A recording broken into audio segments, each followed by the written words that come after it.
మీ ఇంట్లో మొదటి కోటీశ్వరుడు మీరే అవ్వాలనుకుంటున్నారా? ఈ ఫైనాన్షియల్ వెబినార్ లో ఇప్పుడే జాయిన్ అవ్వండి. నేను విజయ్. సో ఇప్పుడు కశ్మీర్లోని పహల్గామ్లో ఉగ్రదాడి తర్వాత పాకిస్తాన్ ఇండియా మధ్య కూడా ప్రతి విషయంలో కూడా చాలా పోటాపోటీగా కొన్ని కౌంటర్స్ అయితే నడుస్తున్నాయి. అందుకు మనం ఎప్పుడైతే సింధు జలాల్ని పాకిస్తాన్కి వెళ్ళలేకుండా ఆ ఒప్పందాన్ని రద్దు చేసుకుంటున్నామని ప్రకటించిన వెంటనే, అలాగే పాకిస్తానీస్ని, అలాగే అక్కడ ఉన్నటువంటి మన దేశంలో ఉన్నటువంటి ఎంబసీలో ఉన్న దౌత్యవేత్తలందరూ కూడా, హైకమిషన్ వీళ్ళందరూ కూడా వెనక్కి వెళ్ళిపోవాలని ఆదేశాలు జారీ చేసిన వెంటనే పాకిస్తాన్ కూడా తాము కూడా ఏమీ తక్కువ కాదు అంటూ కూడా తమ ఎయిర్ స్పేస్ను ఇండియా ఉపయోగించుకోవడానికి లేదు అనేటువంటి విషయాన్ని ప్రకటించింది. అంటే ఎయిర్ స్పేస్ అంటే మన ప్యాసింజర్ ఎయిర్ క్రాఫ్ట్స్ అంటే ఫ్లైట్స్ ఇవన్నీ కూడా పాకిస్తాన్ భూభాగం నుంచి, పాకిస్తాన్ గగనతలం మీద నుంచి కూడా వెళ్ళడానికి లేదు అనేటువంటి ఒక హుకుం జారీ చేసింది. అది ఎలా అంటే మీకు డీటెయిల్గా అది ఏంటి, దానివల్ల వచ్చే ప్రాబ్లం ఏంటి, ఇండియాకు వచ్చే ప్రాబ్లం ఏంటి, మన ఫ్లైట్స్ని పాకిస్తాన్ గగనతలం మీద నుంచి ఎయిర్ స్పేస్ నుంచి పోనివ్వకుండా అడ్డుకోవడం వల్ల వచ్చేటువంటి సమస్య ఏంటనేది చూపించే ప్రయత్నం చేస్తాను. ఎస్, ఇది మన ఇండియా. అంటే ఇక్కడ మనం చూసినట్లయితే ఇక్కడ మనకి ఢిల్లీ కావచ్చు, లేదంటే హైదరాబాద్ కావచ్చు, లేదంటే ముంబై కావచ్చు, అహ్మదాబాద్ కావచ్చు, లేదా చెన్నై కావచ్చు, బెంగళూరు కావచ్చు, కొచ్చి కావచ్చు, కోల్కతా కావచ్చు, ఇలా అనేక ప్రాంతాల నుంచి ఇంటర్నేషనల్ ఎయిర్పోర్ట్స్ ఉంటాయి. వీటన్నిటి దగ్గర నుంచి కూడా మన ఫ్లైట్స్ దుబాయ్కి, లేదంటే ఇక్కడి నుంచి మెయిన్గా కలకత్తా నుంచి, కలకత్తా నుంచి ఢిల్లీ నుంచి మెయిన్ ఫ్లైట్స్ అన్నీ కూడా ఇంటర్నేషనల్ ఫ్లైట్స్ ఢిల్లీ నుంచే వెళ్తుంటాయి ఎక్కువగా, ఎందుకంటే మన దేశ రాజధాని కాబట్టి. ఈ ఫ్లైట్స్ అన్నీ కూడా దుబాయ్కి వెళ్ళాలంటే ఇలా పాకిస్తాన్ మీద నుంచి వెళ్ళాల్సి ఉంటుంది దుబాయ్కి, లేదా యుఎస్కి, లేదా వేరే యూరోప్ కంట్రీస్ అన్నిటికి వెళ్ళాలంటే కూడా పాకిస్తాన్ గగనతలాన్ని మనం వాడుకుంటూ వెళ్తుంటాం. అలాగే పాకిస్తాన్ కూడా ఇటువైపు ఉన్నటువంటి దేశాలకు వెళ్ళడానికి సో మన భూభాగాన్ని, మన గగనతలాన్ని, ఎయిర్ స్పేస్ని వాడుకుంటుంటాం. మనమనే కాదు, ఏ దేశాలైనా కూడా, చైనా ఇక్కడున్నా కూడా చైనాకు సంబంధించిన ఫ్లైట్స్ అన్నీ కూడా ఇటు వెళ్ళాలన్నా కూడా మన గగనతలం మీద నుంచి, ఎయిర్ స్పేస్ నుంచి పోతూ ఉంటాయి. అయితే ఇప్పుడు పాకిస్తాన్ ఏం చెప్పిందంటే, మీ ఫ్లైట్స్ని మా జోన్లోకి రానివ్వం, ఇండియన్ ఫ్లైట్స్ని, ప్యాసింజర్ ఫ్లైట్స్ని మా జోన్లోనికి రానివ్వం అంటూ కొన్ని ఆదేశాలు ఇచ్చింది. సో ఇప్పుడు మన ఫ్లైటు ఢిల్లీ నుంచి ఒక ఫ్లైటు దుబాయ్కి వెళ్ళాలి. ఇక్కడ దుబాయ్ ఉందనుకుందాం, ఎక్కువగా మ్యాక్సిమం అమెరికాకు వెళ్ళాలన్నా అందరూ కూడా దుబాయ్కి వెళ్తుంటారు. అక్కడి నుంచి వేరే కనెక్టింగ్ ఫ్లైట్స్ ఉంటాయి మ్యాక్సిమం ఇండియా నుంచి వెళ్ళాయి. ఇవి దుబాయ్కి వెళ్ళాలంటే ఇప్పుడు ఇటు కాకుండా ఇప్పుడు ఇటు వెళ్ళాలి. దీనికంటే కొంచెం దూరం ఎక్కువ పెరుగుతుంది. దానివల్ల ఆ ప్రయాణం అంటే ఇంధన వాడకం పెరుగుతుంది, ప్రయాణించేటువంటి సమయం కూడా కాస్త పెరుగుతుంది. దీనివల్ల అదనపు భారం అయితే ఆ ఫ్లైట్ కంపెనీస్కి, అలాగే ట్రావెల్ చేసేటువంటి ప్యాసింజర్స్ కూడా పడుతుంది. సో దీనివల్ల పెద్ద నష్టం లేదు, కొంతవరకే నష్టం.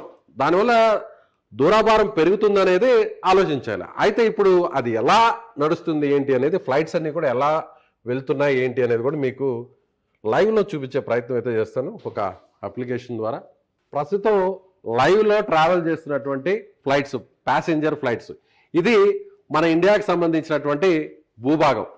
ఇదంతా కూడా ఇది మన ఇండియాకి సంబంధించినటువంటి భూభాగం.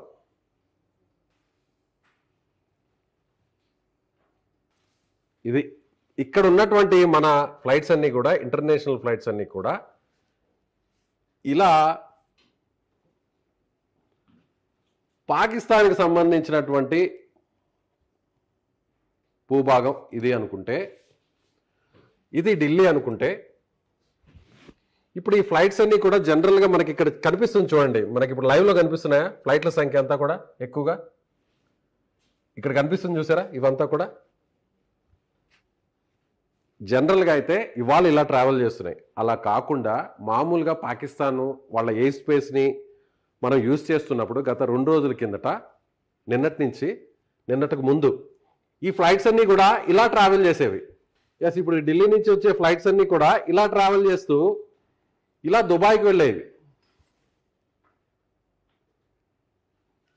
ఇలా ట్రావెల్ చేస్తూ ఇలా దుబాయ్కి వెళ్ళేది. ఇప్పుడు చూడండి, ఇవన్నీ కూడా రూట్ ఇక్కడ మనకి ఎక్కువ కనిపిస్తుంది చూడండి. ఇవన్నీ కూడా ఇండియా నుంచి వెళ్ళే ఫ్లైట్స్ అన్నీ కూడా ఇదిగో చూడండి మొత్తం. ఇప్పుడు లైవ్లో ఈ ఫ్లైట్స్ అన్నీ కూడా ఇలా పాకిస్తాన్ మీద కాకుండా ఇలా మన ఇండియన్ ఫ్లైట్స్ అన్నీ కూడా ఇలా వెళ్తున్నాయి. అయితే పాకిస్తాన్ మీద కొన్ని ఫ్లైట్స్ ఉన్నాయి, అవి వేరే దేశానికి సంబంధించినవి, అంటే చైనా కావచ్చు, వేరే ఇతర దేశాలకు సంబంధించిన ఫ్లైట్స్ ఇలా పాకిస్తాన్ స్పేస్ని వాడుకొని ప్రస్తుతం వెళ్తుంటాయి.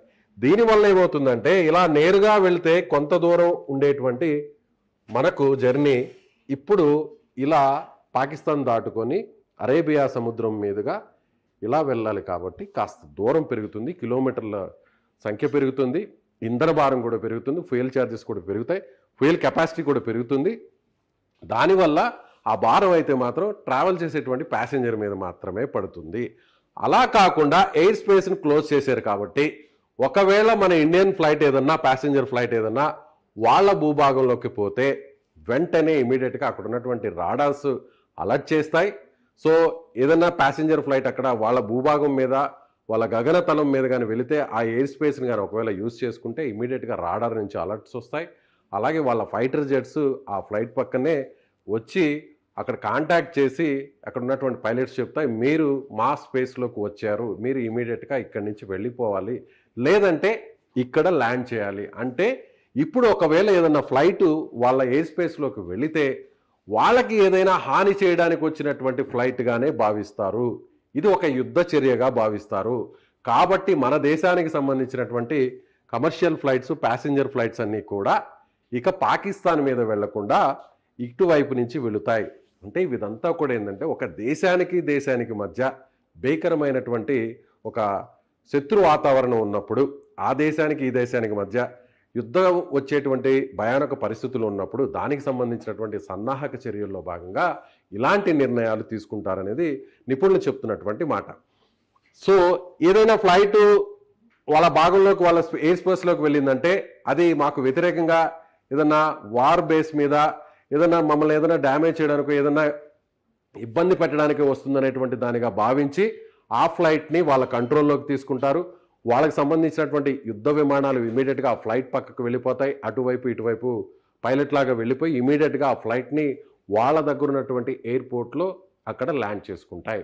సో దానికి సంబంధించినటువంటి పూర్తి అలర్ట్స్ వాళ్ళకే ఉంటాయి. ఒకవేళ అలర్ట్ ఇచ్చినా కూడా ఆ ఫ్లైట్స్ ఆ ఎయిర్ స్పేస్లో ట్రావెల్ చేస్తూ ఉంటే వాళ్ళు ఇచ్చినటువంటి సిగ్నల్స్ని, నోటీసులను కూడా, అలర్ట్స్ని కూడా పట్టించుకోకుండా అలా వాళ్ళ ఎయిర్ స్పేస్లోనే వెళ్తుంటే ఆ ఫ్లైట్స్ని కూడా పేల్చి వేసేటువంటి రైట్స్ ఆ దేశానికి ఉంటాయి. సో ప్యాసింజర్ ఫ్లైట్స్ని ఇప్పటి వరకు అలా చేయలేదు. సో పాకిస్తాన్ ఏదైనా చేయడానికి సిద్ధంగా ఉంటుంది కాబట్టి ఎప్పుడైతే పాకిస్తాన్ అలా అలర్ట్ చేసిందో అప్పటి నుంచి కూడా ఫ్లైట్స్ అన్నీ కూడా పాకిస్తాన్ మీదుగా కాకుండా వాళ్ళ ఎయిర్ స్పేస్ మీదుగా కాకుండా వేరే రకంగా ట్రావెల్ చేస్తున్నటువంటి ఫ్లైట్స్ డీటెయిల్స్ అన్నీ కూడా మీకు లైవ్లో కనిపిస్తున్నాయి. ఫర్ ఎగ్జాంపుల్ ఒక ఫ్లైట్ మీకు చూపించే ప్రయత్నం చేస్తాను. ఇది గుజరాత్ మీద నుంచి పోతున్నాయి ఒక ఫ్లైట్. ఎస్, ఇప్పుడు మీకు ఒక ఫ్లైట్ చూపిస్తాను చూడండి లైవ్లో. ఈ ఫ్లైట్ ఇది అరేబియా సముద్రం నుంచి పోతుంది. ఈ ఫ్లైట్ పాకిస్తాన్ భూభాగానికి దూరంగా పోతుంది. ఇది చెన్నై నుంచి మస్కట్కి వెళ్ళేటువంటి ఇంటర్నేషనల్ ఫ్లైట్. ఈ ఫ్లైట్ లైవ్లో మనం ఇప్పుడు మీరు చూస్తున్నాం. ఇది పాకిస్తాన్కి దూరంగా, ఇది అరేబియా సముద్ర జలాల మీదుగా మస్కట్కి వెళ్తున్నటువంటి ఫ్లైట్ డీటెయిల్స్. ఫ్లైట్ నెంబర్ కూడా ఇక్కడ మనకు చూపిస్తోంది. సో ఇలా పాకిస్తాన్, ఫర్ ఎగ్జాంపుల్ ఇప్పుడు పాకిస్తాన్లో ఫ్లైట్స్ ఉన్నాయి, ఓకే, మరి ఆ ఫ్లైట్స్ ఏంటి ఒకసారి చూద్దామా అంటే ఆ ఫ్లైట్ని ఒకసారి చూద్దాం. ఇప్పుడు పాకిస్తాన్ ఎయిర్ స్పేస్ మీదుగా వెళ్తున్న ఫ్లైట్స్ కొన్ని కనిపిస్తున్నాయి, ఎక్కువ కనిపించట్లేదు. ఒకవేళ ఇలాంటి డెసిషన్ తీసుకోకముందు ఈ ఫ్లైట్స్ అన్ని, ఇక్కడ కనిపించే ఫ్లైట్స్ అన్ని కూడా ఇటు మీదుగా ఇక్కడికి దుబాయ్కి వెళ్ళేటువంటి పరిస్థితి. సో ఇప్పుడు పాకిస్తాన్లో ఉన్న ఒక ఫ్లైట్ని మనం చూద్దాం, ఆ ఫ్లైట్ ఏందో. ఇది వాళ్ళకి సంబంధించిన ఫ్లైట్, ఇస్లామాబాద్ నుంచి షార్జాకి వెళ్తున్నటువంటి ఫ్లైట్ కాబట్టి, వాళ్ళకి సంబంధించిన ఫ్లైట్ కాబట్టి వాళ్ళ ఎయిర్ స్పేస్ని యూజ్ చేసుకోవచ్చు కాబట్టి యాజ్ ఇట్ ఈజ్గా వెళుతుంది. మరొక ఫ్లైట్ని చూద్దాం. ఎస్, ఇక్కడ పాకిస్తాన్ ఎయిర్ స్పేస్లో సింగపూర్కి సంబంధించిన ఫ్లైట్ ఉంది. ఇక్కడ మీరు అది చూడొచ్చు. ఇది పాకిస్తాన్ భూభాగం కదా, ఎయిర్ స్పేస్ కదా, గగనతలం కదా. ఇక్కడ సింగపూర్ నుంచి, ఇటువైపు నుంచి సింగపూర్ నుంచి ప్యారిస్కి వెళ్ళేటువంటి ఫ్లైట్ మాత్రం అలో చేశారు. అంటే ఒక భారతదేశానికి సంబంధించినటువంటి ఫ్లైట్స్ను మాత్రమే, ప్యాసింజర్ ఫ్లైట్స్ను మాత్రమే, ప్యాసింజర్ అంటే మామూలుగా ఇద్దరు వేరే ఫ్లైట్స్ కూడా ఇంకేది కూడా వాళ్ళ ఎయిర్ స్పేస్ని అసలు మనం ఏది కూడా యూజ్ చేసుకోకూడదు. కమర్షియల్ ఫ్లైట్స్ కానీ, ప్యాసింజర్ ఫ్లైట్స్ కానీ, ఎనీ ఎయిర్ క్రాఫ్ట్స్ వాళ్ళ భూభాగంలోకి, అంటే ఐ మీన్ వాళ్ళ ఎయిర్ స్పేస్లోకి వెళ్ళకూడదు. అదే వేరే దేశాలకు మాత్రం యాస్టీస్కి ఇంతకు ముందులాగా వేరే దేశాల మీద నుంచి ఆయా దేశాల మీదుగా వేరే దేశాలకు సంబంధించిన ఫ్లైట్స్ ఎలాగో వెళ్తూ ఉంటాయి కాబట్టి యాజ్ ఇట్ ఈస్గా సింగపూర్కి సంబంధించిన ఫ్లైట్ ప్యారిస్కి వెళ్తుంది. దీన్ని మీకు లైవ్లో చూపించారు. ఇది ఎందుకంటే మీకు అర్థం అవడం కోసం, అంటే ఎయిర్ స్పేస్ని క్లోజ్ చేయడం వల్ల ఆయా దేశాలకు సంబంధించినటువంటి వాళ్ళ భూభాగం పైన ఉన్నటువంటి ఎయిర్ స్పేస్ అంతా కూడా ఆ దేశానికి సంబంధించిన కంట్రోల్లో ఉంటుంది. వాళ్ళు ఎలాంటి నిర్ణయాలైనా తీసుకోవచ్చు. పాకిస్తాన్ కూడా ఇప్పుడు మన ఎయిర్ స్పేస్ని పాకిస్తాన్ కూడా వాడుకోనివ్వకుండా అలాంటి నిర్ణయాలు మనం కూడా తీసుకున్నాం. సో పాకిస్తాన్ కూడా మన భూభాగం మీద నుంచి, మన ఎయిర్ స్పేస్ నుంచి వాళ్ళ ఫ్లైట్స్ని అలో చేసేటువంటి పరిస్థితి లేదు. సో మీరేమనుకుంటున్నారు? ఈ వీడియో మీద మీ అభిప్రాయం ఏంటి? ఖచ్చితంగా కామెంట్ చేయండి. Thank you so much.